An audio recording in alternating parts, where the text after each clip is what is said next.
the woman who fought for 27 years to free her wrongly convicted son.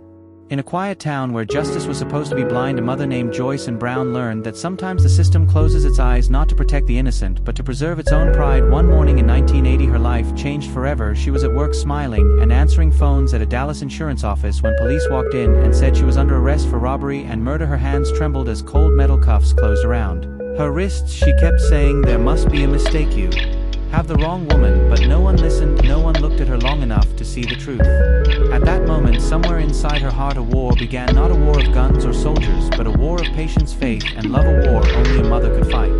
Joyce had never even been near the first store that was robbed. She had no criminal record, no reason to hurt anyone, but the witnesses said they saw a black woman in a wig, and police said Joyce looked similar. That was enough to put her on trial in a courtroom full of strangers who already believed she was guilty before she even spoke. She stood there wearing a simple dress, whispering prayers beneath her breath as the prosecutor painted her as a heartless killer.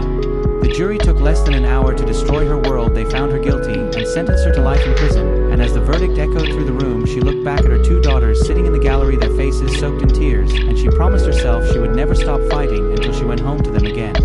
Prison walls can break people, but Joyce refused to let them break her. She woke up every morning and told herself, "I am not what they say, I am." She volunteered in the library, she helped other women write letters to their families, and when the lights went out at night, she prayed not just for herself, but for every woman who had been silenced by injustice. She wrote hundreds of letters to lawyers, journalists, churches, anyone who might listen. Most never replied, but a few did. One of them was a journalist who believed her story and began digging through the evidence. What they found was shocking. There was another woman with the same first name who looked like Joyce and was actually involved in robberies around Dallas, but no one had checked her record during the trial because they thought they already had their suspect.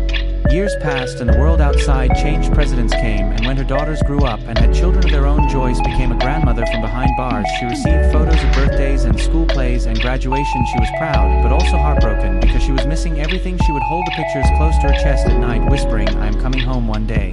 27 years is a lifetime, but Joyce never gave up. She studied the law inside prison, reading every book she could find about wrongful convictions. She learned to speak like a lawyer, to write legal motions, and to demand her rights in the same language that once condemned her. She became her own best advocate, and slowly people started to listen.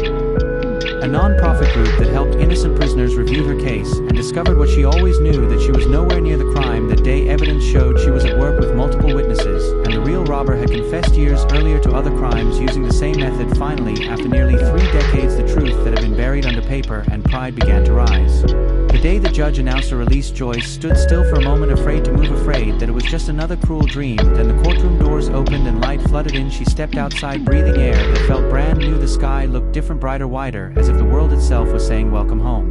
When she hugged her daughters, she felt time collapse, all those lost years melting into tears, and laughter. Her grandchildren touched her face as if meeting a legend, and in a way they were, because their grandmother had done something extraordinary. She had fought the system, and won not with anger but with unshakable faith.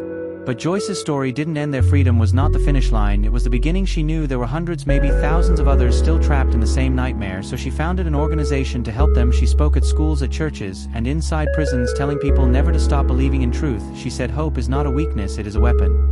She once said in an interview, "I could have left bitterness inside me, but I decided to leave love instead, because love is the only thing that survives time, bars, and injustice." She taught people that strength does not always look loud. Sometimes it is the quiet refusal to break the steady voice that says, "No matter what they call me, I know who I am." Even after her release, she faced another kind of prison. The world had changed. She had to learn how to use phones, computers, even cross busy streets again. She said freedom can be overwhelming when you've been told for so long that you don't deserve it, but she learned, she adapted. She started over at an age when most people are slowing down. She was speeding up, determined to make every year count for those she left behind. Her story reached national news and inspired lawmakers to look again at how justice is served. She stood before politicians and said, "Do not pity me, fix the system for the next woman and the next mother, because no one should have to fight 27 years to be believed." Joyce passed away in 2015, but her spirit still walks through every courtroom where truth struggles to be heard, through every mother who refuses to give up on her child, through every person who knows that justice delayed is not justice denied. She left behind more than a legacy. She left a light, a reminder that the human heart can outlast even the darkest sentence. And when people speak her name, they remember that she was not just the woman who fought for her son, she was the woman who fought for us all, for every dream that was buried too soon, for every voice that was told to be quiet. She proved that love can be louder than the gavel and stronger than the walls that try to contain it.